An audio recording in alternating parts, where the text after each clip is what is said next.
Shalom saudara, selamat pagi. Saya hari ini ingin men-sharingkan firman Tuhan kepada saudara untuk melanjutkan dari apa yang saya sudah sampaikan minggu lalu kepada saudara. Masih mengenai topik tentang baptisan Roh Kudus. Berminggu-minggu saya sampaikan kepada saudara. Mungkin sekarang masuk pada sesi yang ke-18 tentang baptisan Roh Kudus. Mengapa begitu pentingnya? Karena Yesus juga menekankan pentingnya seorang itu mengalami dibaptis oleh Roh Kudus. Oleh karena apa? Hanya dengan baptisan Roh Kudus, saudara akan dibawa kepada kemampuan untuk bisa menyelesaikan pekerjaan yang Tuhan percayakan kepada saudara. Saya mengajak kita untuk berdoa lebih dahulu kepada Tuhan. Mari kita berdoa. Bapa, terima kasih untuk anugerah yang Kau berikan kepada kami, karena setiap perkataan yang keluar dari mulut-Mu itu membawa kami, Tuhan, melangkah seperti yang Tuhan telah tetapkan. Kami berjalan seperti yang Tuhan telah tentukan. Bahkan membawa kami lebih dekat lagi kepada titik akhir, kepada penyelesaian, kepada apa yang harus digenapi dari Engkau, Tuhan, melalui hidup kami. Kami siap saat ini. Kami duduk di hadapan-Mu. Berfirmanlah Tuhan tanpa batas. Bukankah Engkau mengirim Roh-Mu yang kudus, supaya firman yang hidup, firman yang kuat, firman yang tidak tergoncangkan itu, firman kerajaan tersebut, itu dibawa dan menjadi kehidupan buat kami. Terima kasih Tuhan, kami siap saat ini bagi firman-Mu. Amin. Mari kita sama-sama untuk bisa melihat di Yohanes pasal yang ke-15. Mari kita sama-sama buka. Yohanes pasal yang ke-15.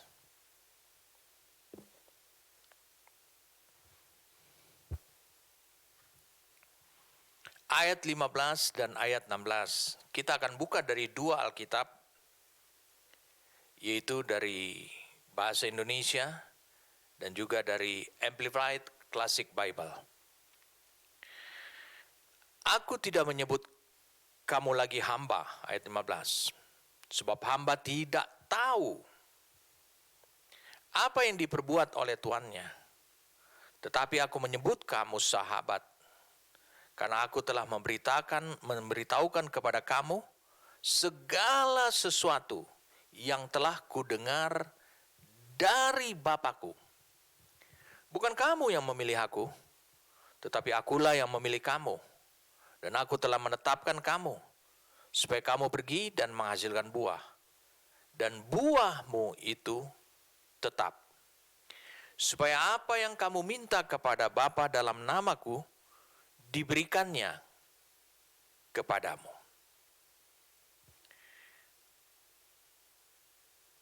Ada beberapa hal yang saudara harus perlu benar-benar tersingkap. Apa yang dikatakan oleh Yesus dari Yohanes pasal yang ke-15 ini. Dia bilang, aku tidak menyebut kamu lagi hamba. Yesus mengatakan demikian. Oleh karena apa? Sebab hamba tidak tahu. Satu hal yang membatasi perjalanan rohani kita, membatasi kehidupan kita adalah status hubungan kita dengan Tuhan. Ketika Yesus mengatakan bahwa aku tidak menyebut kamu lagi hamba, saya mengajak kita untuk bisa melihat dalam Amplified Classic Bible. Dikatakan, I do not call you servants atau slave, budak, any longer. For the servant does not know what is master doing. Apa yang sedang dikerjakan oleh tuannya. Kalau terjemahan bebasnya lagi dikatakan di ayat 15-nya, aku tidak menyebutmu lagi hamba atau budak, Karena hamba tidak tahu apa yang tuannya sedang kerjakan. Hubungan kita, saya ulangi, hubungan kita itu sangat berpengaruh kepada pemahaman kita. Sangat penting saudara dan saya untuk bisa mengerti apa yang Yesus maksudkan ini lagi. Dia bilang, aku tidak akan menyebut kamu lagi hamba. Pertanyaan saya, kapan hal ini terwujud? Kita akan mencari tahu. Saya ulangi, kita akan mencari tahu. Dikatakan, tetapi aku menyebut kamu sahabat. Menyebut kamu sahabat berbicara tentang kesetaraan. Berbicara tentang kemitraan. Berbicara tentang kehidupan bersama. Tujuan bersama. Prinsip bersama, sama. Itu berbicara tentang sahabat. Sahabat berbicara tentang saling mempercayai. Kalau engkau buka di Yakobus 2, mari kita lihat sama-sama Yakobus 2 ayat 23. Yakobus 2 ayat 23. Dengan jalan demikian, genaplah nas yang mengatakan, lalu percayalah Abraham kepada Allah, kepada apa yang dikatakan Allah pada waktu itu. Maka Allah memperhitungkan hal itu kepadanya sebagai kebenaran. Karena itu Abraham disebut sahabat Allah. Ketika saudara dan saya saling percaya, maka status kita berubah. Status kita menjadi sahabat. Allah menekankan pentingnya seorang sahabat, berarti dia tidak ada misteri. Dari apa saja yang diketahui oleh sahabatnya itu. Tidak ada yang misteri. Yesus menegaskan, aku tidak lama lagi akan menyebut kalian hamba. Karena hamba tidak tahu apa yang diperbuat oleh tuannya. Mari saja kita untuk membaca lengkap saja Amplified Classic Bible. I do not call you servants, slaves any longer, for the servant does not know what his master is doing, yang sedang kerjakan. Working out, but I have called you my friends, because I have made known you.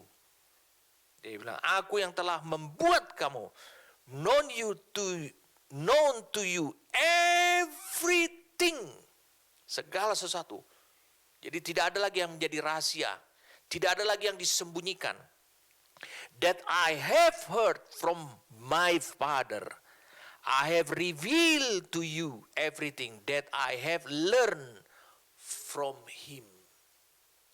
You have not chosen me, but I have chosen you. And I have appointed you, I have planted you, that you might go and bear fruit and keep on bearing, and that your fruit may be lasting, that it may remain abide, so that whatever you ask the Father in my name. Amplified Classic Bible menambahi as presenting all that I am, he may give it to you. Terjemahan bebasnya mengatakan, aku tidak menyebutmu hamba atau budak lagi. Karena hamba tidak tahu apa yang Tuhannya lakukan atau sedang kerjakan. Tetapi aku telah memanggilmu atau menyebutmu sahabat. sahabatku. Karena aku telah memberitahukan kepadamu segala sesuatu yang telah kudengar dari Bapa-Ku. Aku telah mengungkapkan kepadamu semua yang telah aku pelajari daripadanya. Kamu, dikatakan ayat 16, tidak memilih aku, tetapi aku yang telah memilih kamu. Dan aku telah menetapkan kamu. Aku telah menanam kamu, agar kamu dapat pergi dan menghasilkan buah, dan terus menghasilkan, dan agar buahmu dapat bertahan, agar tetap ada, tetap tinggal. Sehingga apapun yang kamu minta kepada Bapa dalam namaku, yaitu dengan menampilkan seluruh hidupku, seluruh diriku, Bapa kiranya memberikan semua itu kepadamu. Saya ingin kalian untuk bisa melihat kapan yang dimaksudkan Yesus. Tidak lama lagi aku menyebut kamu hamba. Sebab hamba tidak tahu. Dan Yesus mengatakan, aku telah memberitahukan kepada kamu segala sesuatu yang telah kudengar dari Bapa-Ku. Mari saya ajak kita untuk melihat Yohanes 16 ayat 12-nya. Karena Yesus sudah memperkenalkan Roh Kudus mulai dari pasal 14. Dia perkenalkan Roh Kudus. Kemudian dikatakan di ayat 12-nya dari Yohanes 16. Dia bilang begini, masih banyak hal yang harus kukatakan kepadamu, tetapi sekarang kamu belum dapat menanggungnya. Waktu Yesus mengatakan di ayat 12-nya, masih banyak hal yang harus kukatakan. Bukankah di Yohanes 15 ayat 15-nya dikatakan, aku tidak menyebut kamu lagi, tidak lama lagi aku menyebut kamu tuh hamba. Karena hamba tidak tahu. Sementara di Yohanes 16-nya dikatakan, ada banyak hal yang belum kusampaikan kepadamu. Tapi kalau kau kusampaikan, kamu tidak mampu untuk menanggungnya. Berarti pada Yohanes 15 ayat 15, status murid-murid itu masih hamba. Waktu Yesus mengatakan demikian, karena aku, dibilang gitu, telah memberitahukan kepada kamu segala sesuatu yang telah kudengar dari Bapa-Ku, yang ku ketahui dari Bapa-Ku, adalah pada saat murid-murid menjadi sahabat. Pertanyaannya, kapan pergeseran status hubungan ini terjadi? Saya mengajak kita untuk bisa melihat betapa luar biasanya pekerjaan Roh Kudus. Roh Kudus diutus kepada hidup saudara untuk menyingkapkan semua hal yang masih misteri, yang Yesus dapati, yang Yesus pahami, yang Yesus miliki, yang Yesus telah alami. Itu akan tersingkap. Dan di saat yang sama itu tersingkap. Saya ulangi, karena pekerjaan Roh Kudus. Saat yang sama itu tersingkap. Status hubunganmu dengan Tuhan berubah. Dari hamba menjadi sahabat. Karena akan muncul suatu dimensi baru di dalam hidupmu. Yaitu engkau percaya sama seperti Abraham. Diakui sebagai sahabat karena dia percaya apa yang dikatakan oleh Allah. Meskipun itu belum tergenapi ataupun terwujud. Mari kita lihat Yohanes 16 di kalimat yang sama. Ayat yang ke-13. Tetapi apabila ia datang, yaitu Roh Kudus, Roh penghibur, atau sang penghibur, roh kebenaran, yaitu yang datang, yaitu roh kebenaran. Ia akan memimpin kamu ke dalam seluruh kebenaran. Sebab ia tidak akan berkata-kata dari dirinya sendiri, tetapi segala sesuatu yang didengarnya. Lihat saudara, itulah yang akan dikatakannya, didengarnya dari siapa? Dari Bapa. Kalau kau lihat dengan cepat, Yohanes 15 ayat yang ke-15. Dia bilang, kau menjadi sahabat statusnya. Apabila aku telah memberitahukan kepadamu segala sesuatu yang kudengar dari Bapakku. Yesus mendengar dari Bapa via siapa? Melalui siapa?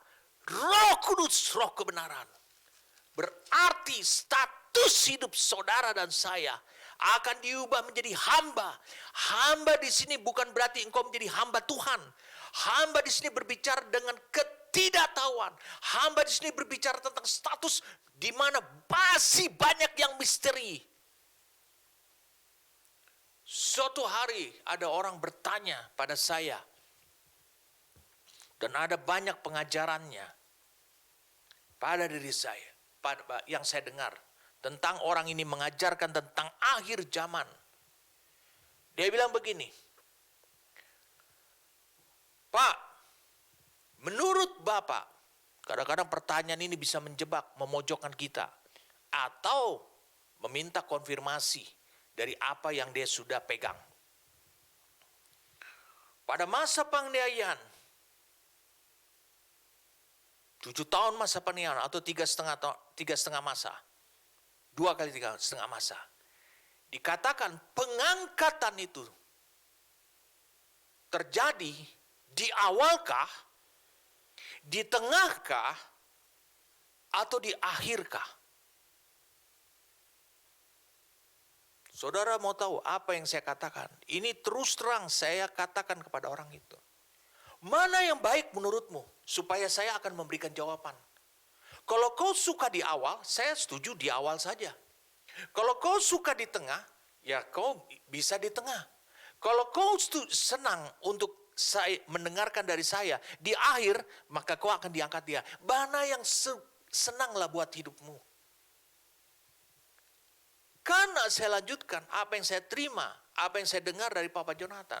Ketika engkau diangkat, apakah engkau terus nyangkut di atas?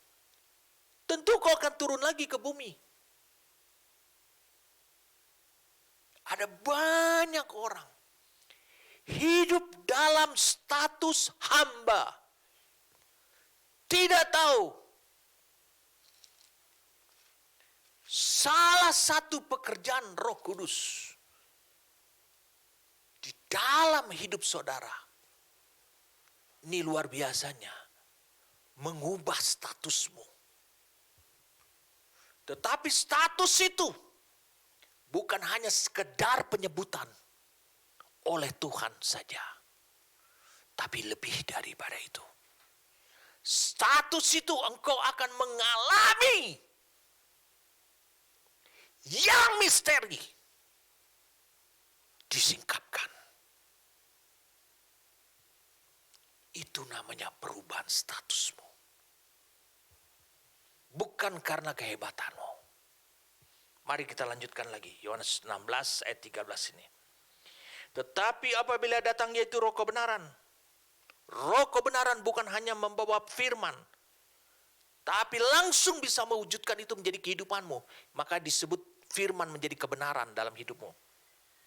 Ia akan memimpin kamu ke dalam seluruh keutuhan kebenaran. Sebab ia tidak akan berkata-kata dari diri sendiri.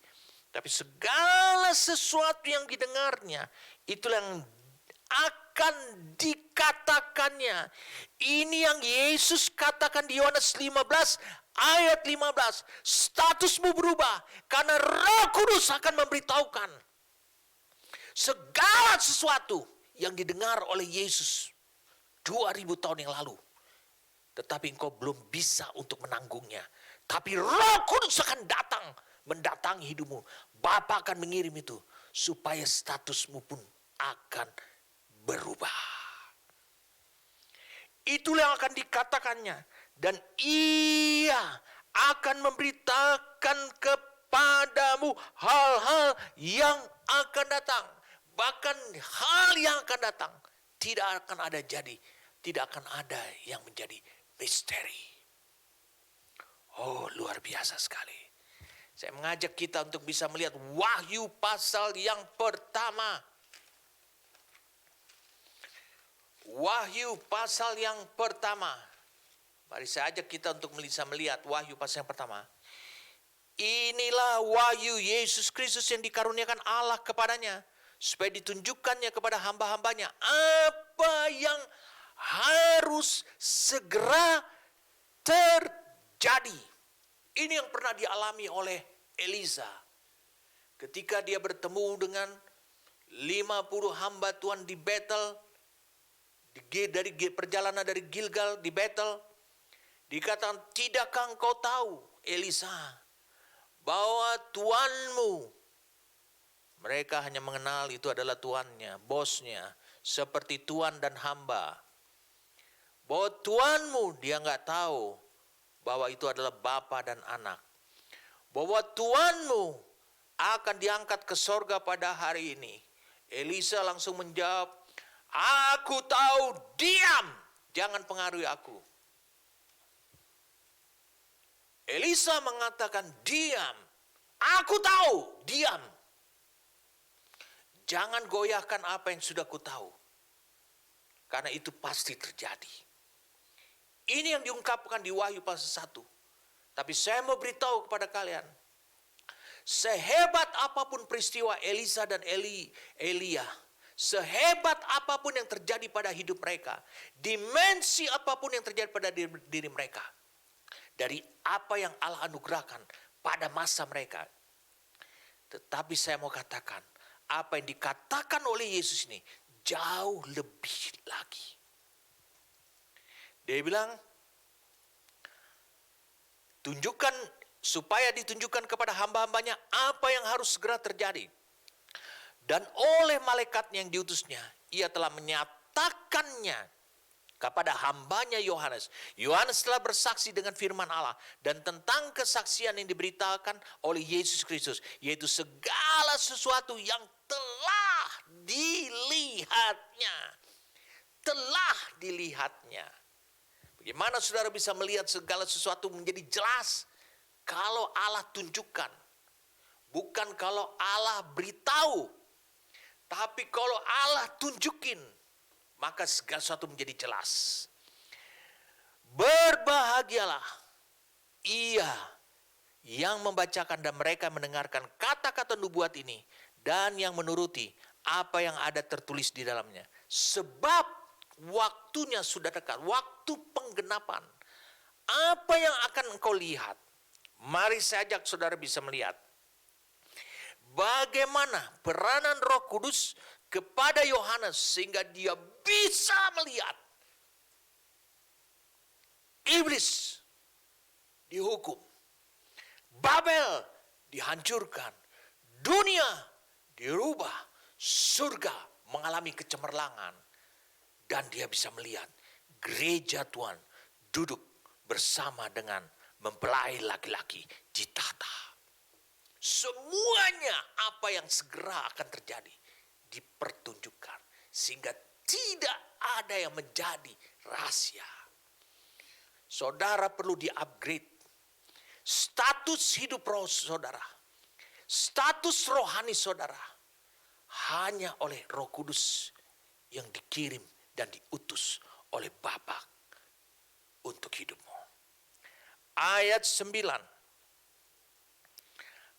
Aku, Yohanes, saudara dan sekutumu, dalam kesusahan, dalam kerajaan, dan dalam ketekunan menantikan Yesus, berada di pulau yang bernama Patmos, oleh karena firman Allah dan kesaksian yang diberikan oleh Yesus. Pada hari Tuhan, dia bilang, pada harinya Tuhan, pada saat Tuhan menyatakan dirinya, aku dikuasai oleh Roh dan aku mendengar dari belakangku Suatu suara yang nyaring seperti bunyi sangkakala. Dia perlu dikuasai oleh roh. Supaya dia bisa melihat. Ingat ini baru Wahyu pasal 1. Supaya dia bisa melihat. Dia bisa memahami. Dia bisa menyadari. Dia bisa tahu bagaimana. Apa yang akan segera terjadi di hari-hari di depannya. Kalau engkau melihat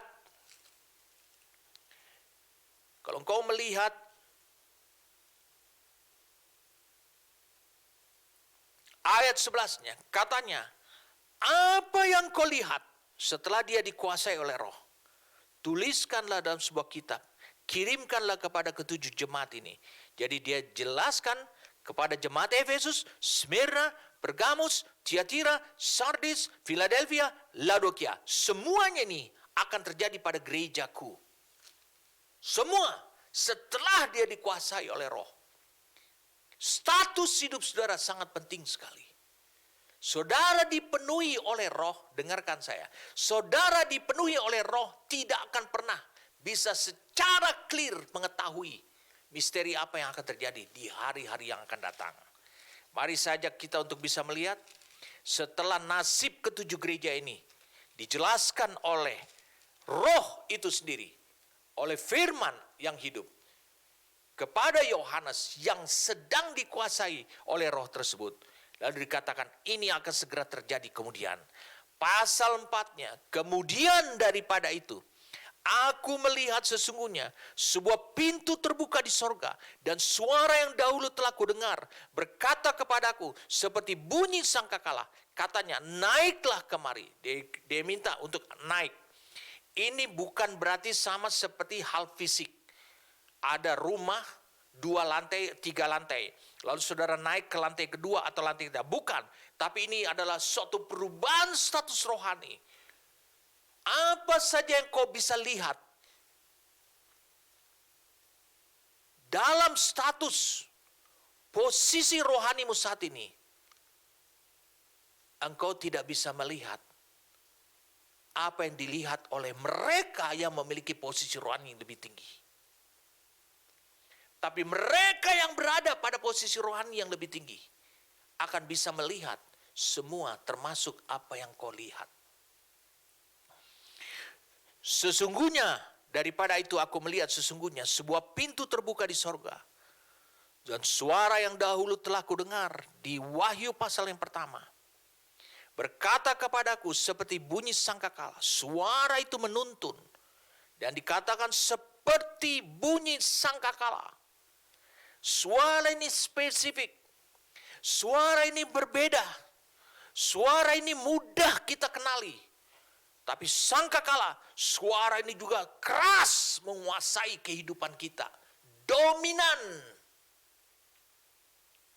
Apakah suara Tuhan? Apakah suara Bapamu? Bapa rohanimu. Itu yang dominan ada dalam hidupmu. Atau suara hatimu, moodmu, suasana hatimu, cara berpikirmu. Itu yang lebih bersuara pada dirimu. Kau harus ingat. Lihat di sini. Dikatakan naiklah kemari.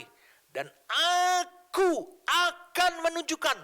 Bukan memberitahukan kepadamu apa yang harus terjadi sesudah ini. Sesudah nasib ketujuh gereja tersebut. Sesudah ini. Apa yang akan terjadi? Saya katakan lagi, misteri di dalam kehidupan bersama dengan Tuhan, itu rupanya ada tahap-tahap dan tingkatnya. Saudara yang ada di tingkat bawah, tidak bisa melihat misteri apa yang akan terjadi di hari-hari yang akan datang, yang hanya bisa dilihat apabila engkau mengupgrade dirimu ke posisi yang lebih tinggi lagi. Siapa yang bisa mengupgrade ini? Pekerjaan daripada Roh yang Kudus. Dikatakan di sini, segera aku dikuasai oleh Roh. Dan lihatlah. Dia bisa melihat, Yohanes bisa melihat. Sebuah tahta berdiri di sorga. Dan di tahta itu duduk seseorang. Tahta tidak mungkin Kalau dalam sebuah istana yang bertingkap-tingkap, yang memiliki tangga, tidak mungkin tahta itu, kursi raja diletakkan di basement. Diletakkan di lantai dasar. Tidaklah mungkin. Tentu dia akan diletakkan di tempat paling atas. Bukan hanya sebagai tanda penghormatan, tetapi itu berbicara tentang suatu posisi. Ketinggian itu berbicara tentang suatu posisi, suatu status. Di sini dikatakan, segera aku dikuasai oleh Roh, dan lihatlah sebuah tahta terdiri di sorga, dan di tahta itu duduk seseorang. Ketika dia di-upgrade naik lebih tinggi, maka dia akan melihat. Saya beritahu pada sekalian, bukannya Yohanes diberitahu bahwa di sini ada tahta, seolah-olah matanya masih buta. Tidak, tapi dia melihat. Roh Kudus sangat penting sekali. Bukan hanya diberi kesempatan oleh hidupmu untuk memenuhi hidup saudara, tapi biarlah dia menguasai hidup saudara, menenggelamkan hidup saudara, karena dialah yang akan membawa saudara kepada sebuah perjalanan atas apa yang disebut dengan agenda yang sudah ditentukan oleh Tuhan dan tidak bisa diubah. Dan itu akan segera terjadi. Ayat 3-nya, di situ dikatakan, ayat 2-nya, sebuah tahta terdiri di sorga, dan di tahta itu duduk seseorang, satu pribadi. Dan dia yang duduk di tahta itu, nampaknya bagaikan permata yaspis dan permata sardis, dan suatu pelangi melingkungi tahta itu gilang gemilang, bagaikan zamrud rupanya. Dan sekeliling tahta itu ada 24 tahta. Dan di tahta-tahta itu duduk 24 tua-tua yang memakai pakaian putih dan mahkota emas di kepala mereka. Pertanyaan saya, apakah Yohanes di posisi, di status yang dibawa oleh kekuatan dan kuasa, karena dia ditenggelamkan oleh kuasa Roh Kudus itu, apakah Yohanes bisa melihat gereja yang masih 7 gereja yang masih berantakan? Tidak. Gereja yang sedang dalam pemulihan, ke-7 gereja itu masih tetap ada. Tetapi dia melihat, setelah gereja ini dipulihkan, dia melihat apa yang akan terjadi segera. Jadi Allah memberitahukan melalui apa yang dilihat oleh Yohanes, bahwa ini akan terjadi selanjutnya setelah pemulihan gerejanya. Oh, luar biasa sekali. Saya sulit untuk berhenti di titik ini. Berarti kita kembali lagi kepada Yohanes pasal yang ke-15 ini. Dan Yohanes pasal yang ke-16 ini. Supaya saudara mengerti, baptisan Roh Kudus bukan membuat saudara menjadi superhero.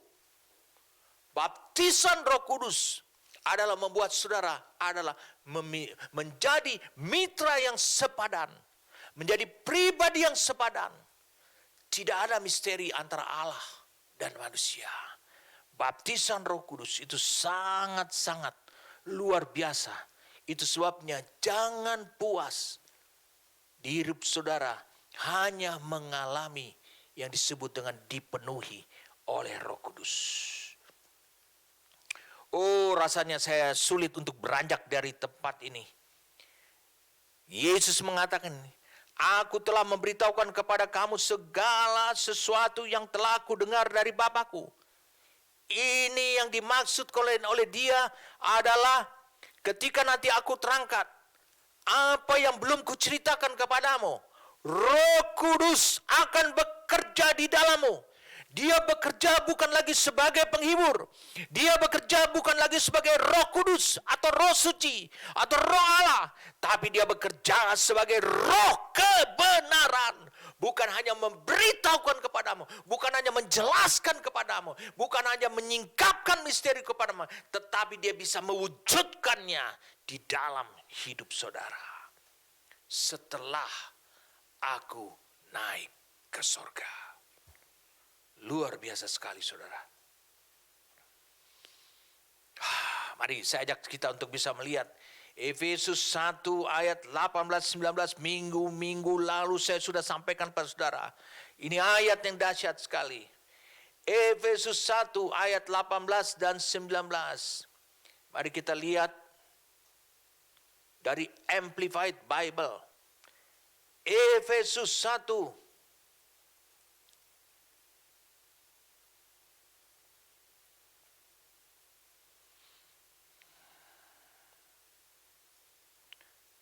by having the eyes of your heart flooded with light, so that you can know, sehingga engkau bisa tahu and understand the hope to which he has called you, and how rich his glorious inheritance in the saints, he set apart one.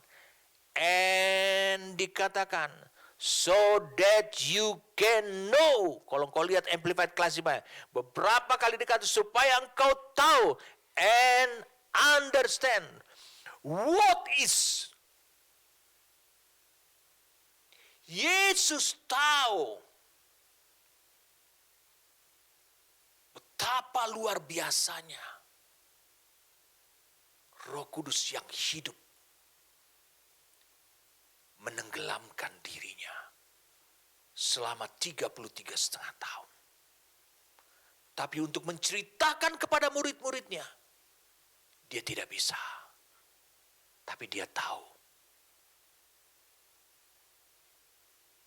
bahwa roh yang sama akan memberikan pengalaman sehingga pemahaman tentang betapa hebatnya yang diungkapkan dalam ayat 19 ini.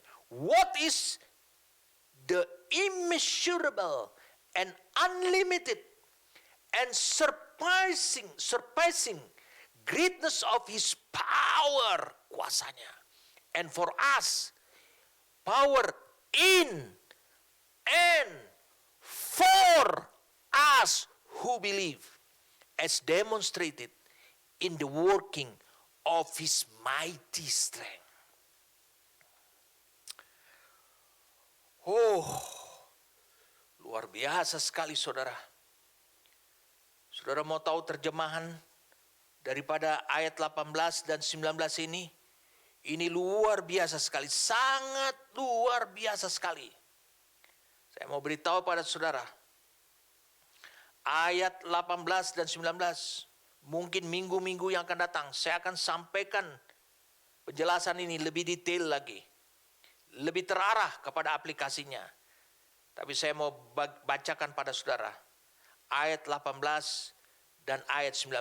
Ayat 18-nya dalam bahasa Indonesia, dan supaya menjadikan mata hatimu terang agar kamu mengerti.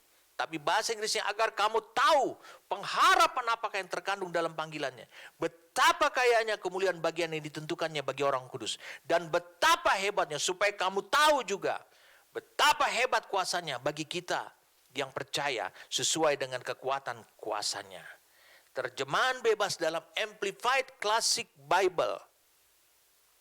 Amplified Classic Bible ayat 18 dan 19 mengatakan ini, supaya dia membuat mata hatimu dibanjiri, diliputi terang, sehingga kamu dapat mengetahui dan memahami pengharapan apa atau pengharapan Allah yang kepadanya dia memanggil engkau. Dan betapa kayanya, supaya kamu tahu juga betapa kayanya warisannya. Maksudnya warisan yang diterima melalui Kristus yang mulia kepada orang-orang kudus yang dipisahkannya. Orang-orang kudus itu orang-orang yang dipisahkan, diseleksi, dipilih.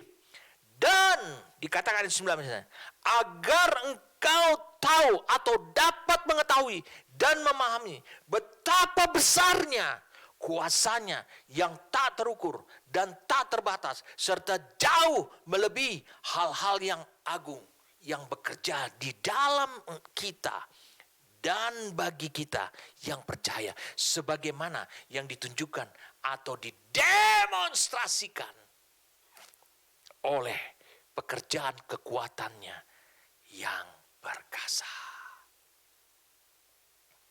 Jadi Alkitab mengatakan kepada kita adalah agar engkau tahu.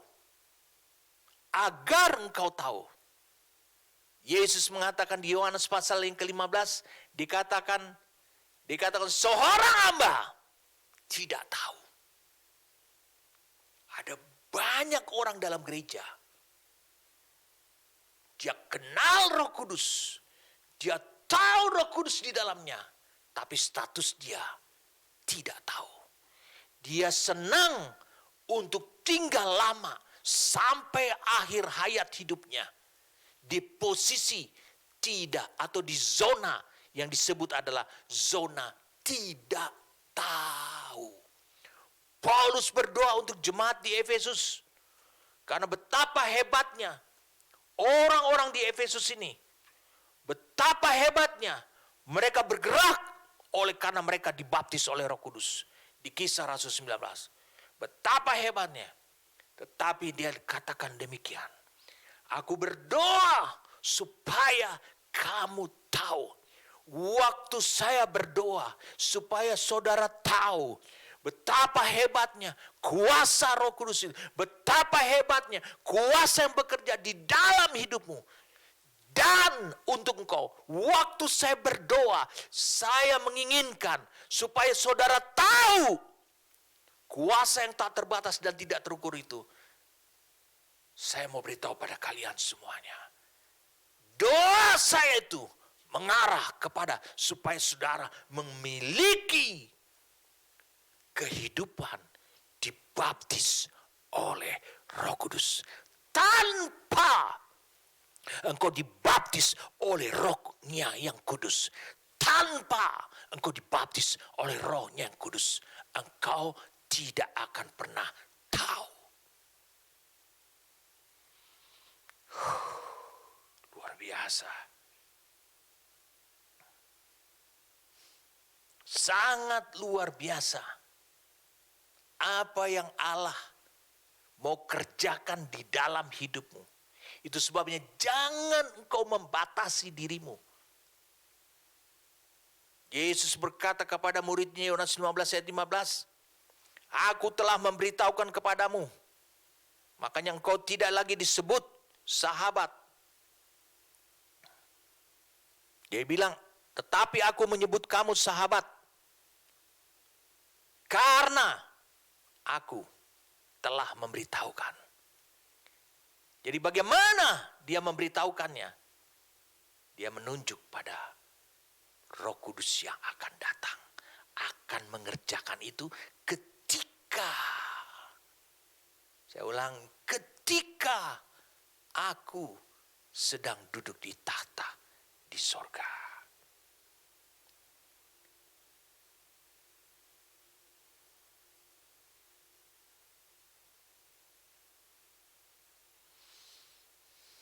Amin. Luar biasa saudara. Sangat luar biasa sekali. Apa yang Allah sedang kerjakan untuk hidup saudara. Meskipun saudara tetap sebagai makhluk dengan kehendak bebas, saudara boleh menentukan saudara mau atau tidak. Oh, luar biasa sekali. Jadi apa yang diberitahukan Yesus dari Bapa itu akan dikerjakan. Apa yang diberitahukan Yesus dari Bapa yang nanti ketika Yesus sudah duduk di tahta, itu akan dikerjakan oleh Roh Kudus. Dan ingat, Roh Kudus itu adalah Roh kebenaran. Itu bukan akan dibuatnya supaya engkau tahu saja, tapi itu Roh Kudus tidak akan berhenti meninggalkan hidupmu, tidak lagi bekerja dalam hidupmu ketika engkau sudah tahu, ketika engkau sudah paham, tidak. Tetapi dia akan melanjutkan dalam hidupmu, itu menjadi kebenaran, teraplikasi dalam hidupmu. Mari saya tunjukin pada saudara. Kita baca ayat 16-nya walaupun kita sebenarnya tidak harus melompat dengan cepat di situ. Ayat 16-nya, bukan kamu yang memilih aku, dan aku telah menetapkan kamu. Bukan kamu yang memilih aku, tetapi akulah yang memilih kamu. Saudara harus tahu. Dan kenapa kita adalah umat yang diseleksi. Yesus telah memilih. Di sini dikatakan ayat 16-nya. Itu digunakan kata eklegomai. Artinya dipilih dari antara banyak atau terseleksi. Eklegomai. Eklegomai ini banyak digunakan adalah memilih karena tujuan daripada orang yang memilihnya, pribadi yang memilihnya. Yesus memilih. Digunakan kata eklegomai, itu adalah G1586. G1586. Dia memilih orang-orang yang dia tahu pasti orang ini akan melangkah sampai kepada destiny. Berhasil. Makanya dikatakan ini. Dalam 1 Petrus 2, ayat yang ke-9. Saudara bisa lihat ayat di depan layar saudara. 1 Petrus 2, ayatnya yang ke-9. Dikatakan di sini,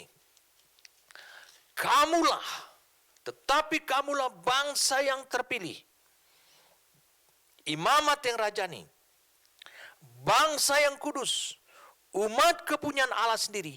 Yang dimaksudkan di sini adalah gereja. Disebut bangsa. Dengan bahasa lain adalah bangsa pilihan. Kalau engkau melihat, saya ulangi, kalau engkau melihat,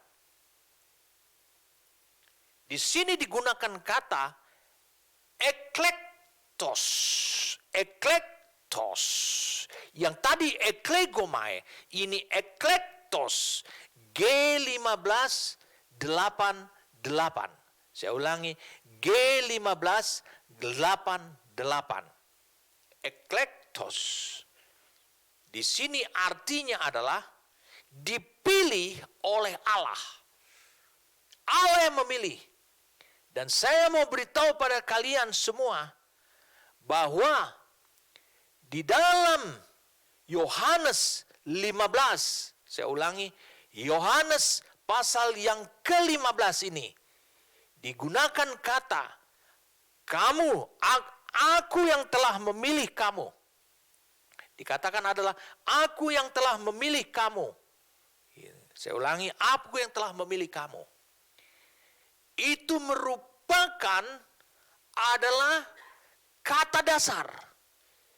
Kata dasar untuk pilihan Allah yang digunakan kata adalah eklektos di 1 Petrus 2 ayat yang ke-9 tadi. Jadi Allah menjadikan kita adalah orang pilihannya dia. Itu digunakan kata dari adalah kita dipilih dari sekian banyak orang dengan kriteria. Jadi Allah melihat siapa di antara kita yang memenuhi syarat pada tujuannya. Mari kita lihat sama-sama lagi. Di dalam Yohanes pasal yang ke-15. Saya ingin supaya saudara mengerti lebih dalam tentang pekerjaan daripada Roh Kudus ini. Saudara bisa lihat. Destiny rohani yang Allah tetapkan, tujuan ilahi yang Allah tetapkan adalah supaya saudara berbuah banyak. Dan buahmu itu tetap. Katakan buah. Bukankah di Yohanes 15 ayat 15, kamu tidak menjadi sahabat karena pekerjaan Roh Kudus? Ya. Dan kau akan menghasilkan buah, itu destiny-nya. Dan kita tahu yang disebut dengan buah roh di Galatia pasal yang ke-5. Disebut adalah tentang buah roh. Berarti orang-orang yang disebut dengan bangsa pilihan Allah ini adalah mereka orang-orang yang telah ditenggelamkan, orang-orang yang telah dibaptis dalam kuasa Roh Kudus. Ciri yang kita lihat, saya ulangi, ciri yang kita lihat adalah terjadi perubahan status rohani dari hamba menjadi sahabat. Yang kedua adalah buah dalam kehidupannya. Saudara bisa buka Galatia pasal yang kelima. Bagaimana engkau bisa menghasilkan buah dan buahmu itu tetap? Buah ini dikerjakan oleh disebut Roh Kudus dengan membawa firman yang tertulis di depan layar saudara ini. Ibrani 4 ayat 12. Itu firman itu lebih tajam daripada pedang bermata dua. Disebutkan bahwa Roh Kudus itu membawa firman, yaitu pedang roh. Berarti itu adalah satu ikatan paket. Tidak bisa dipisahkan antara roh dan firman. Dan itu akan menghasilkan buah. Targetnya. Kenapa? Karena dia disebut roh kebenaran. Akan menghasilkan kehidupan di dalam diri saudara. Di Galatia 5 ayat 16, 22. Galatia 5 ayat 16. Maksudku ialah hiduplah oleh roh. Engkau hidup, engkau berjalan dalam roh, engkau hidup oleh roh, belum tentu engkau dipenuhi oleh Roh Kudus, apalagi dibaptis oleh roh. Tetapi ketika engkau sampai ke ayat 22, tetapi buah roh, ini adalah pekerjaan engkau dipenuhi oleh roh. Ini adalah pekerjaan engkau 3/4 penuh oleh roh. Mulai terlihat ada buah roh. Tapi ini akan menjadi buah yang utuh. Seperti yang Allah inginkan adalah apabila engkau dipenuhi oleh roh. Galatia 5 ayat 22-23 disebutkan adalah buah roh. Yang pertama, kasih, sukacita, damai sejahtera. Kasih adalah Allah, karakter utama Allah. Sukacita dan damai sejahtera itu adalah unsur daripada pemerintahan Allah di dalam diri kita. Kebenaran, sukacita, dan damai sejahtera. Roma 14 ayat 17. Itu dihasilkan oleh karena roh memberikan mengambil peranan, diberi kesempatan, memiliki peranan yang utuh komplit di dalam hidup saudara yang telah dipenuhinya. Oh, luar biasa saudara. Dan buahmu itu tetap. Kemudian dikatakan lagi di ayat 16, bukan kamu yang memilih aku. Jadi syarat dasarnya, tapi aku yang memilih kamu. Dan aku telah menetapkan kamu supaya kamu pergi dan menghasilkan buah. Dan buahmu itu tetap.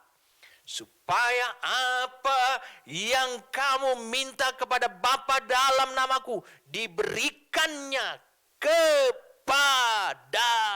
Wow, ini yang dahsyat sekali. Saya ingin kita menyimpang karena ini untuk menjelaskan seperti ini. Saudara tidak mengerti.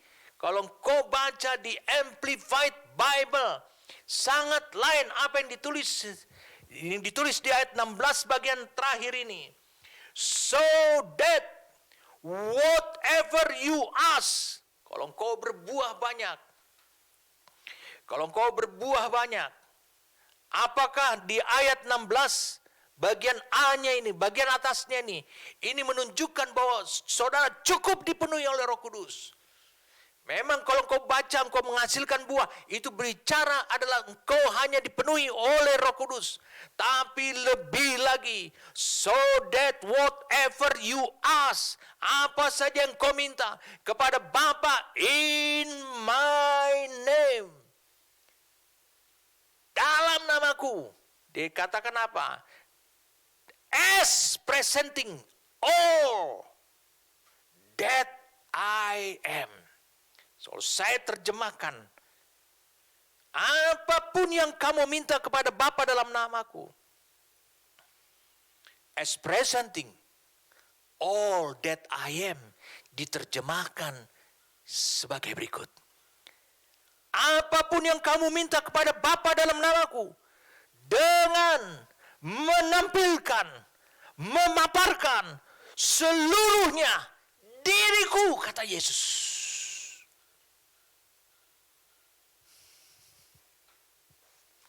Memaparkan seluruhnya.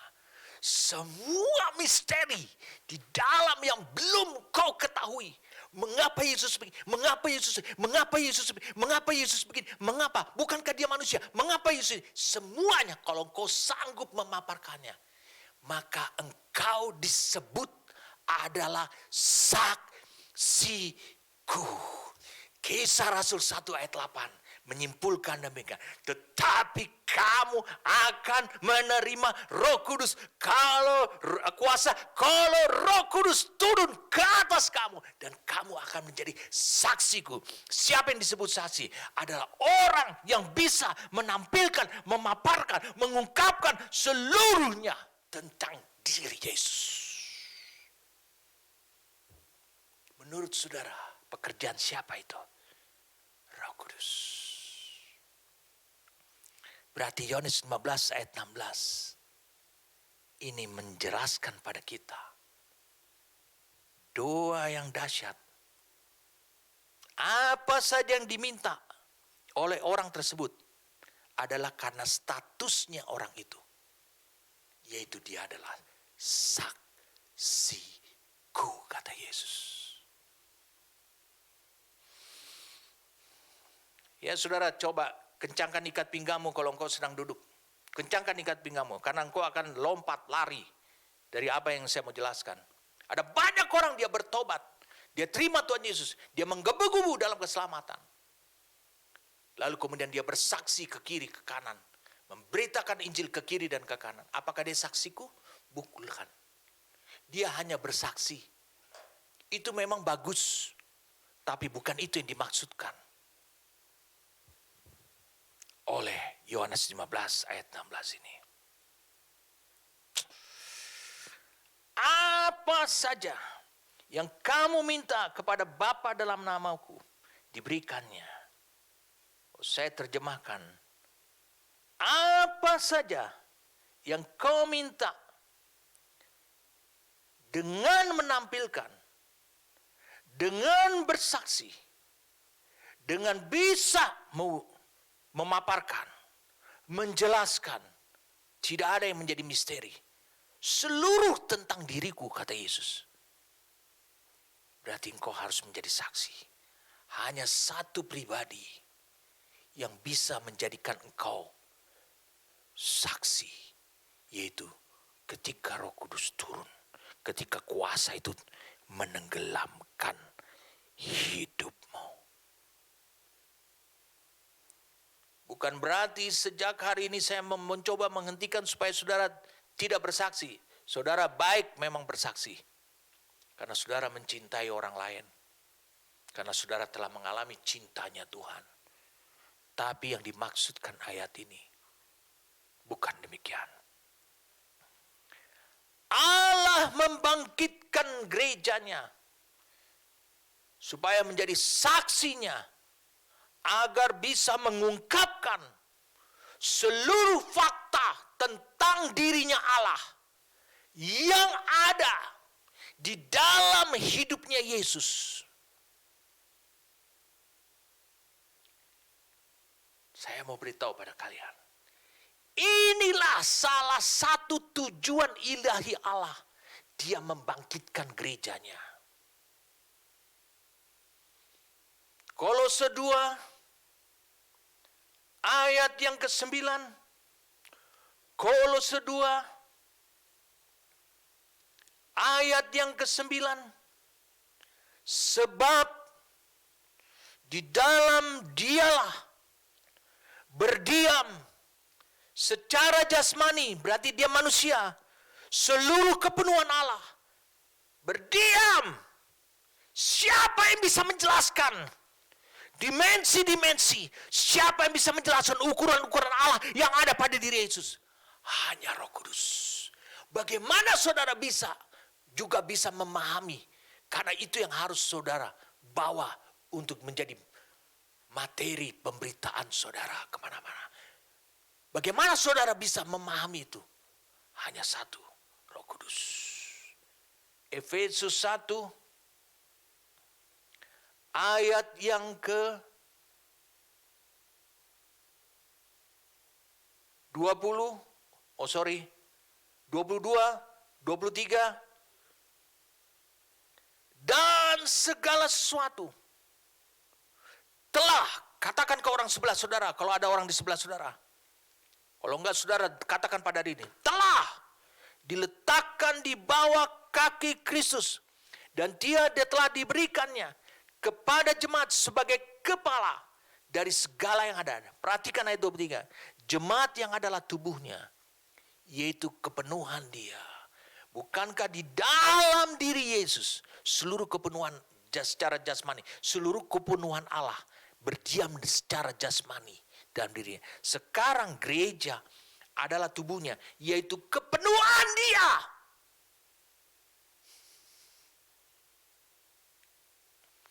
Yang memenuhi semua dan segala sesuatu. Pertanyaan saya, ini yang harus saudara saksikan. Berarti yang disebut dengan gereja, dia nggak akan pernah bisa mengatakan, oh yang itu saya nggak tahu. Yang itu saya nggak tahu. Bahkan ada orang, pendeta, teman saya pernah mengatakan, nanti di sorga kita baru tahu. Oh, engkau akan berkata, namanya engkau mimpi, di sorga engkau bisa tahu. Roh Kudus dikirim ke dunia ini, supaya engkau tahu. Sehingga engkau bisa berfungsi, dan kau disebut saksiku. Wow. Luar biasa sekali saudara. Saya ingin mengulang kalimat yang sudah saya susun ini.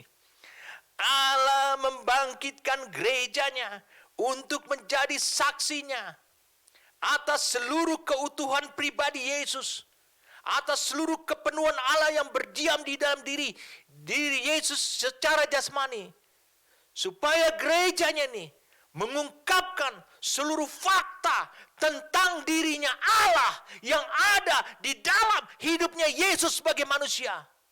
Inilah tujuan ilahi Allah membangkitkan gerejanya. Saya heran banyak orang buang-buang uang. Saya pernah ditawarkan juga untuk pergi ke Holy Land. Ingat saudara, dan mereka mengagung-agungkan orang-orang Yahudi. Orang Yahudi itu orang yang pandai mencari uang. Suatu ketika seorang hamba Tuhan pernah saya undang berbicara ketika kami masih mahasiswa, dia undang begini, jangan pergi ke Yerusalem. Dia bilang, di sana banyak orang yang berdagang. Dan orang yang berdagang ini apa saja. Suatu ketika dia menjual dalam kaleng-kaleng yang sudah disegel, dia bilang gitu. Ini ingat, ini udara Yerusalem. Dia bilang, bawa ke negaramu. Karena itu adalah udara suci. Oh haleluya. Puji nama Tuhan. Dan banyak orang yang membelinya. Orang banyak juga membawa air laut dari air laut mati. Saya bilang masih lebih keren air dari Pelabuhan Ratu, dari Pangandaran. Daripada air dari laut mati. Namanya saja sudah laut mati. Tidak ada kehidupan.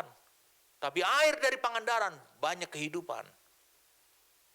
Dengarkan saya. Allah memang pernah membangkitkan bangsa Yahudi. Adalah untuk menunjukkan kepada dunia. Bahwa Yehova itu adalah Allah yang agung. Dia pernah. Tapi Allah bangkitkan gerejanya. Untuk menunjukkan kepada dunia. Bahwa Yesus adalah yang dia nyatakan sebagai anak Allah yang hidup melalui apa? Kuasa kebangkitannya.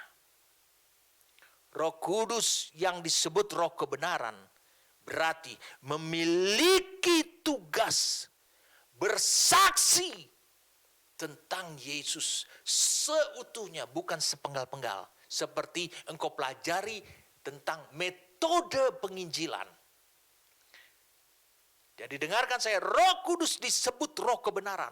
Dia memiliki tugas apa? Mari saya ajak saudara ada di Yohanes pasal 15. Mari kita lihat sama-sama Yohanes 15 ayat 26. Jikalau penghibur, di sini disebutkan penghibur, yang akan kuutus. Dalam Alkitab dikatakan penolong. Kalau disebut penolong berarti ada yang ditolong. Yang ditolong saudara dan saya. Jikalau penghibur yang akan kuutus dari Bapa datang, yaitu roh kebenaran, dia buat lagi menyebutnya roh kebenaran. Karena dia langsung bekerja bukan untuk menyatakan firman saja, tapi mewujudkannya menjadi kehidupan saudara.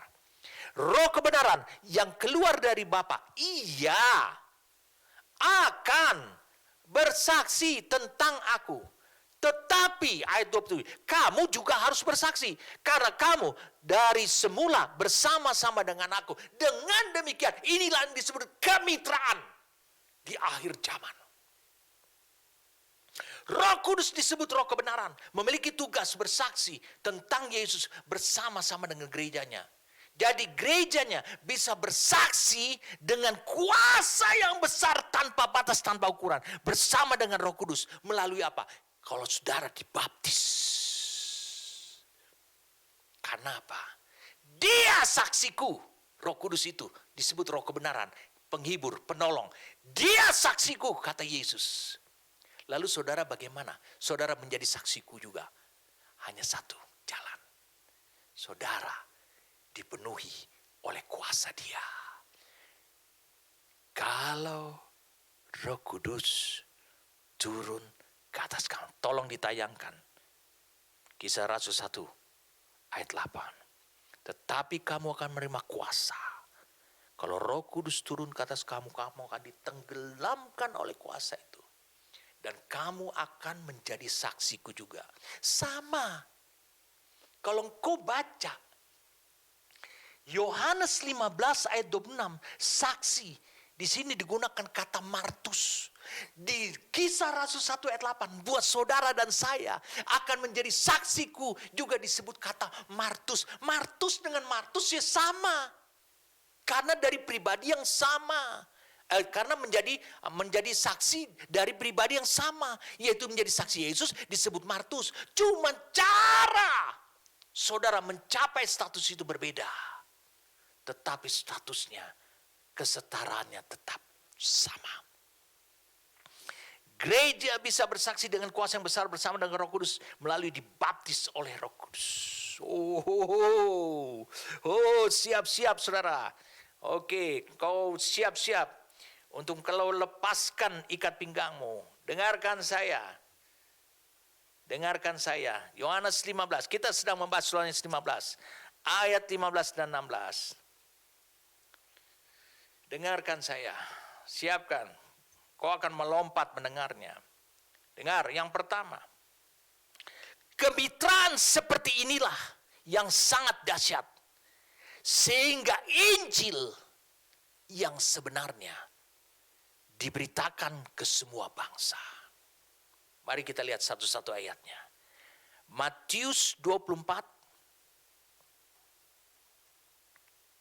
ayat 14. Matius 24 ayat 14. Dengarkan baik-baik. Apapun yang terjadi di muka bumi ini, semua keadaan yang disebutkan dari ayat 3 sampai ayatnya yang ke-13. Semua hal yang tidak saudara sukai, pencobaan, penderitaan, keburukan, perang, semuanya, gempa bumi. Dia lihat, jangan lupakan statusmu kalau kau adalah saksi. Setelah engkau dibaptis oleh Roh Kudus, ingat, kau akan bermitra dengan Roh Kudus.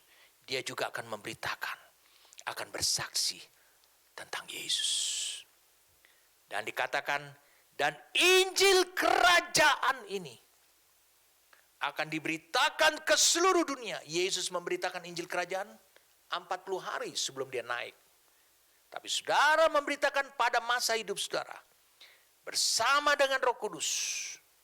Dan Injil kerajaan ini akan diberitakan ke seluruh dunia. Roh Kudus yang tahu bagaimana membawa saudara ke seluruh dunia. Ingat, jangan bergantung kepada organisasi penginjilanmu. Jangan bergantung kepada gerejamu yang akan membiayai tiketmu untuk memberitakan Injil ke Sudan. atau membiayai engkau ke Amerika memberitakan Injil, ke Argentina, ke Estonia. Jangan bergantung. Ingat kemitraan. Dan Injil Kerajaan akan diberitakan ke seluruh dunia menjadi kesaksian. Mereka menerima kesaksian bagi semua bangsa yang luar biasa. Sesudah itu barulah tiba kesudahannya. Arti kata kesudahan itu adalah berbicara tentang penderitaan, kekacauan, kejahatan. Stop! Saudara bisa lihat, kemitraan saudara itu sangat powerful, sangat berkuasa sekali. Kisah Rasul 10. Kisah Rasul 10.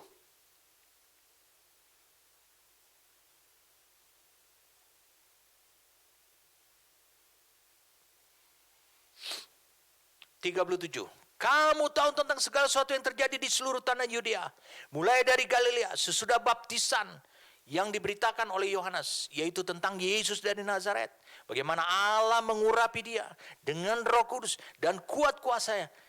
Dia yang berjalan berkeliling sambil berbuat baik dan menyembuhkan semua orang yang dikuasai iblis, sebab Allah menyertai dia. Yesus menyetop semua penyebab kekacauan, sakit penyakit, penderitaan, semua hal-hal yang bertentangan dengan rencana Allah, dengan keinginan Allah. Dan kami adalah saksi martus dari segala sesuatu yang diperbuatnya di tanah Yudea maupun di Yerusalem. Dan mereka telah membunuh dia dan menggantung dia pada kayu salib. Yesus itu telah dibangkitkan Allah pada hari ketiga. Dan Allah berkenan bahwa ia menampakkan diri bukan kepada seluruh bangsa. Bukan kepada seluruh bangsa. Bukan kepada seluruh bangsa. Karena tugas kepada seluruh bangsa itu kepada kami. Tetapi kepada saksi-saksi. Kami yang jadi saksi.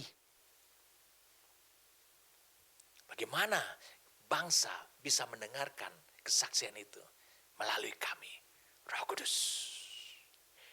Saksi-saksi yang sebelumnya telah ditunjuk oleh Allah, yaitu kepada kami yang telah makan dan minum bersama-sama dengan dia setelah ia bangkit dari antara orang mati. Dan ia telah menugaskan kami. Yohanes 15 ayat 16 mengatakan, aku yang memilih kamu, aku yang menyeleksi kamu, sehingga kamu pergi menghasilkan buah. Ada hasilnya, ada keberhasilan destininya. Menugaskan kami memberitakan kepada seluruh bangsa dan bersaksi bahwa dialah yang telah ditentukan Allah menjadi hakim atas orang-orang yang hidup dan orang-orang mati. Tentang dialah semua nabi bersaksi bahwa barang siapa percaya kepadanya, ia akan mendapat pengampunan dosa oleh karena namanya. Kalau ayat 43 tidak terjadi, maka kejahatan stop. Engkau bisa menghentikan pekerjaan setan melalui menyembuhkan seseorang di dalam diri seseorang. Tapi bukan berarti setan akan stop kepada orang lain. Tetapi ketika engkau memberitakan pengampunan dosa, maka Roh Kudus diberi kesempatan bekerja kepada orang yang telah bertobat tersebut. Untuk membangkitkan orang tersebut menjadi saksinya. Sehingga apa? Iblis ruang geraknya makin sempit dan makin sempit dan makin sempit. Mari kita baca sekarang apa yang dialami oleh Paulus. Di Kisah Rasul 20. Di Kisah Rasul 20.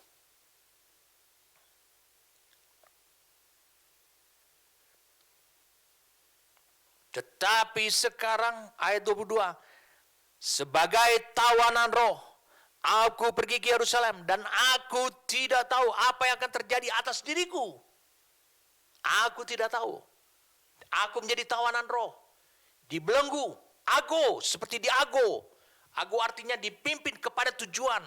Selain daripada yang dinyatakan Roh Kudus dari kota ke kota kepadaku, bahwa penjara dan sengsara menunggu aku. Tetapi aku tidak menghiraukan nyawaku sedikit pun, asal saja aku dapat mencapai garis akhir dan menyelesaikan pelayanan yang ditugaskan oleh Tuhan Yesus kepadaku untuk memberikan kesaksian tentang Injil kasih karunia. Kalau kemitraan ini terjadi, tidak ada yang bisa menghentikan saudara sampai saudara selesai.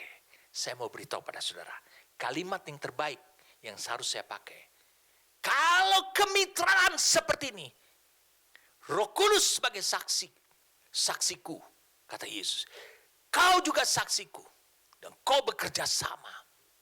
Dengarkan saya, kau akan dibawa sampai kepada keberhasilan. Tidak ada yang akan membahayakan nyawa saudara.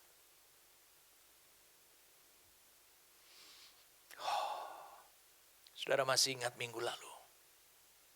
Mengapa? Karena Yesus dengan Roh Kudus pergi ke neraka mengambil kunci maut dan kunci kerajaan maut. Dan kunci itu katanya diberikan kepada gerejanya. Di atas batu karang ini, aku akan membangun jemaatku. Dan alam maut tidak berkuasa atasnya. Dan kepadanya ku berikan kunci-kunci kerajaan sorga. Apa itu kunci-kunci kerajaan sorga? Kunci Daud, kunci maut, kunci kerajaan maut. Ada pada gerejanya. Nyawa bukan lagi masalah. COVID-19 bukan lagi masalah. Bukan jawabannya engkau perlu divaksin. Tidak. Tapi jawabannya, apakah engkau sebagai saksinya? Jadi yang pertama ini adalah kemitraan seperti inilah yang sangat dahsyat. Sehingga Injil diberitakan ke semua bangsa. Yang kedua, melalui gerejanya saja. Dengan bermitra dengan Roh Kudus. Allah, wow. Melalui gerejanya. Dengan kemitraan, saya ulangi. Dengan kemitraan. Kemitraan. Dengan Roh Kudus.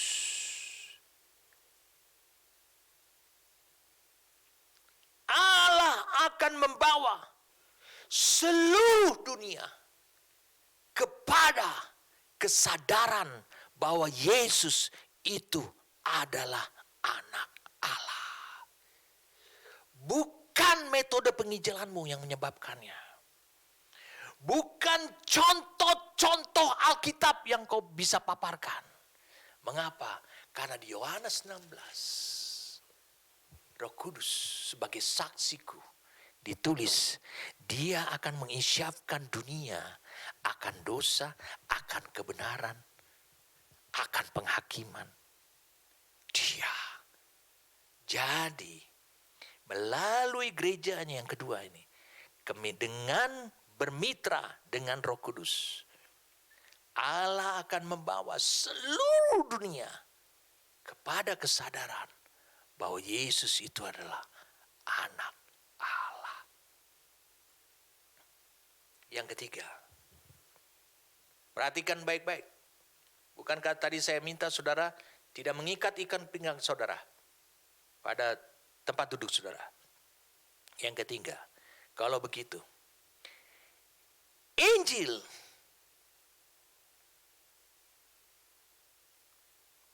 saudara.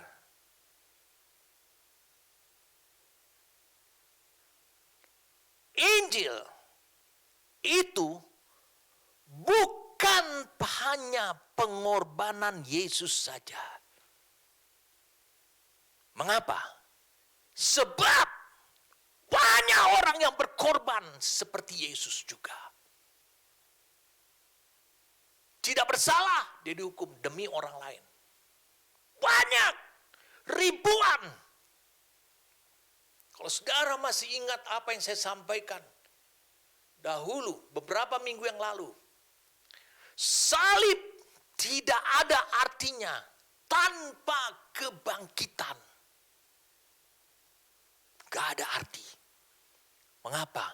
Karena itu adalah gaya kematian pada umumnya pada zaman Kekaisaran Roma untuk menghukum para penjahat. Disalib. Salib tidak ada artinya tanpa kematian. Saudara mau tahu? Hanya pribadi Dracula saja yang takut melihat salib. Dan itu pun karena sutradara filmnya yang meminta supaya dia takut. Salib tidak punya arti apa-apa tanpa kebangkitannya. Kalau begitu, apa arti Injil? Injil itu bukan hanya pengorbanan Yesus saja. Ini yang ketiga. Tapi Injil itu adalah kehidupan Yesus yang seutuhnya. Dan menegaskan kuasa apa yang bekerja di dalam dan bagi Yesus. Sehingga seorang manusia bisa mati tapi bisa bangkit dan bisa duduk di sorga. Itulah Injil. 1 Korintus 15. Woi, Brother Paulus ini luar biasa waktu menjelaskan tentang Injil. 1 Korintus pasal yang ke-15. Ini luar biasa Paulus. Mengapa? Karena Paulus tidak menjadi saksi atas kematian dan kebangkitannya Yesus secara langsung. Dia tidak menonton live-nya. Kalau saudara, acara live-nya. Dia hanya dengar berita. Ayat 1 dan sekarang 1 Korintus 15. Saudara-saudara, aku mau mengingatkan kamu kepada Injil yang aku beritakan kepadamu dan yang kamu terima dan yang di dalamnya kamu teguh berdiri di dalamnya. Oleh Injil itu kamu diselamatkan dari angkatan yang jahat ini. Asal kamu teguh berpegang kepadanya seperti yang telah kuberitakan kepadamu. Kecuali kalau kamu telah sia-sia menjadi percaya. Sebab yang sangat pentingnya telah kusampaikan kepadamu, yaitu apa yang telah kuterima sendiri. Ialah bahwa Kristus telah mati karena dosa-dosa kita sesuai dengan kitab suci. Dia mati sesuai dengan kitab suci. Bukan mati karena KUHP. Bukan mati karena undang-undang. Bahwa ia telah dikuburkan. Dan bahwa ia telah dibangkitkan. Pada hari yang ketiga, sesuai dengan kitab suci. Semua sesuai dengan kitab suci. Bahwa ia telah menampakkan diri kepada Kefas. Dan Kefas masih hidup. Kemudian kepada ke-12 muridnya. Masih hidup. Sesudah itu ia menampakkan diri kepada lebih dari 500 saudara sekaligus. Masih hidup. Kebanyakan dari mereka masih hidup sampai sekarang. Kebanyakan, mayoritas. Umur mereka lebih panjang. Tetapi beberapa di antaranya telah meninggal. Sedikit yang meninggal. Selanjutnya telah menampakkan diri kepada Yakobus. Kemudian kepada semua rasul. Siapa saja rasul. Dan yang paling akhir dari semuanya. Ini bukan menampakkan diri secara langsung. Dan yang paling akhir dari semuanya. Ia menampakkan diri juga kepadaku. Sama seperti kepada anak yang lahir. Belum waktunya. Dengan kata lain. Prematur. Saudara mengerti? Apa yang Paulus alami bukan saksi yang tepat untuk di persidangan. Tapi apa yang Paulus alami adalah dia mendapatkan penjelasan dari Roh Kudus. Jadi Injil adalah kehidupan Yesus seutuhnya dan menegaskan kuasa apa yang bekerja di dalam dan bagi Yesus. Sehingga manusia saja, seorang manusia, saya ulangi, seorang manusia bisa mati, lalu bangkit. Saya ulangi, lalu bangkit, bisa mati, lalu bangkit, dan naik ke surga dan naik ke sorga, serta duduk di tahta di sorga.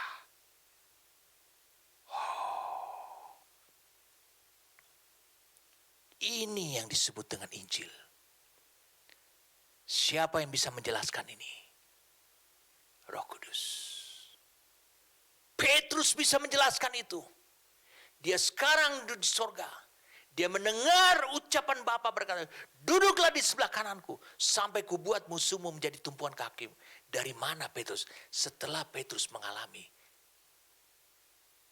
dipenuhi Roh Kudus dan ditenggelamkan oleh kuasa Roh Kudus. Amin. Roh Kudus diutus kepada hidup saudara untuk bermitra.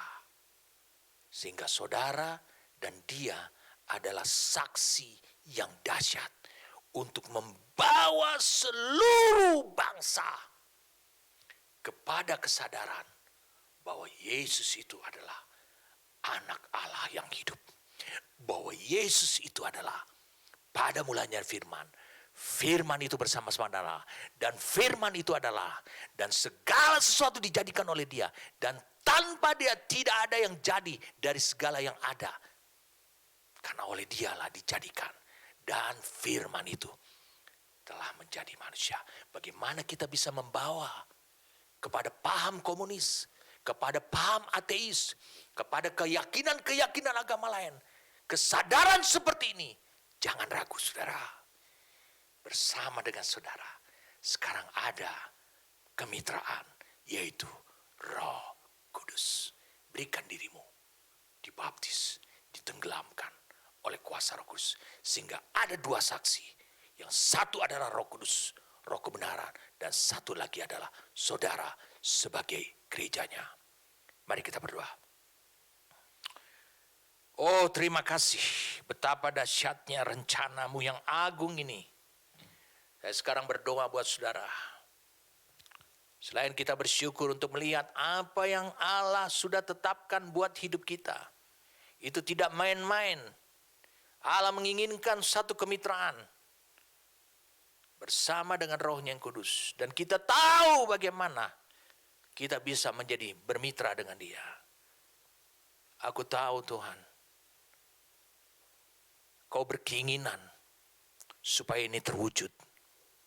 Dan kami bukan lagi disebut hamba. Selalu berada di zona ketidaktahuan.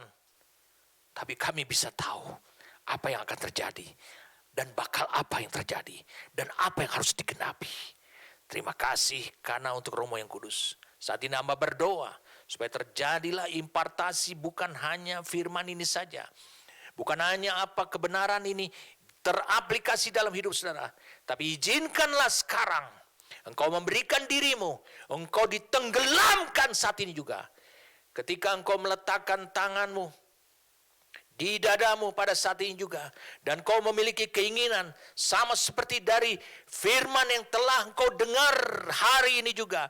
Pada saat ini juga engkau memberikan dirimu untuk dibaptis, ditenggelamkan oleh kuasa itu. Supaya kuasa itu menjadikan engkau saksi Kristus.